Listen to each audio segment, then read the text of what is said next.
तो लीजिए सुनिए रज्जू मंचला के मधुर स्वर में ये शानदार गीत।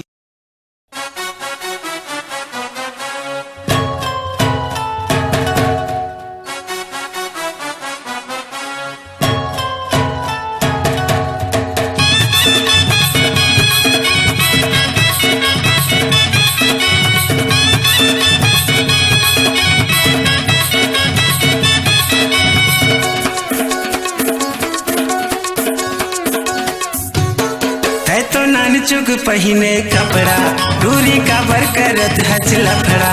है तो नान चुग पहिने कपड़ा दूरी का बर करत हच लफड़ा हो तुर जवानी करत है बवाल वो तुर रूप दिखत है तगड़ा तुर जवानी करत है बवाल वो तुर रूप दिखत है तगड़ा। मैं तो नान चुग पहिरियो कपड़ा दूरा का बर करत हस झगड़ा मैं तो नान चुग पहिरियो कपड़ा दूरा का बर करत हस झगड़ा रे मोर जवानी करत है बवाल रे मोर रूप दिखत है तगड़ा मोर जवानी करत है बवाल रे मोर रूप दिखत है तगड़ा।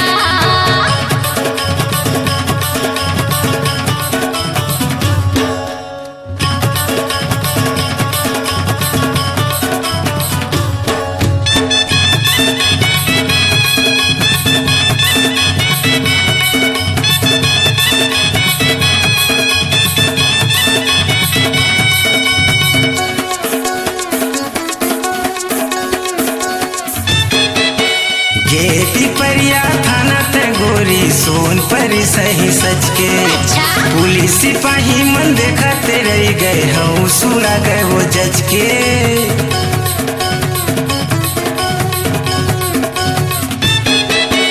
ये पिपरिया थाना ते गोरी सोन पर सही सच के पुलिस सिपाही मन देखते रह गए हूँ सुना गए वो जज के तोरे फैसला सुना ही वो कोर्टमा चक्कर जाम हो गए रोडमा तोरे फैसला सुना ही वो कोर्टमा चक्कर जाम हो गए रोडमा हो बंदूक भाला हथियार गोरी तोरे खातिर होवत है झगड़ा वो जवानी करत है बवाल वो तोरे रूप दिखत है तगड़ा।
भजिया कटकोटूरा मन पागल हो गए है देख के तोर सूरतिया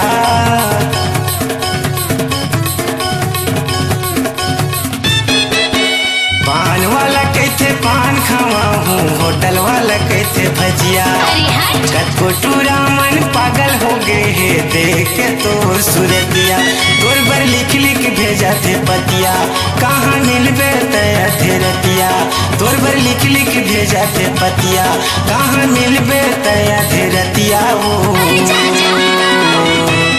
चल के बंदूक भाला हथियार गोरी तोर खातिर होवत है झगड़ा तोर जवानी करत है बवाल वो तोर रूप दिखत है तगड़ा मैं तो लाल चुक पहिरियों कपड़ा तोरा काबर करत हंस झगड़ा मैं तो लाल चुक पहिरियों कपड़ा तोरा काबर करत हंस झगड़ा रे मोर जवानी करत है बवाल रे मोर रूप दिखत है तगड़ा मोर जवानी करत है बवाल रे मोर रूप दिखत है तगड़ा तोर जवानी करत है बवाल वो तोर रूप दिखत है तगड़ा मोर जवानी करत है बवाल रे मोर रूप दिखत है तगड़ा तोर जवानी करत है बवाल वो और तोर रूप दिखत है खतरा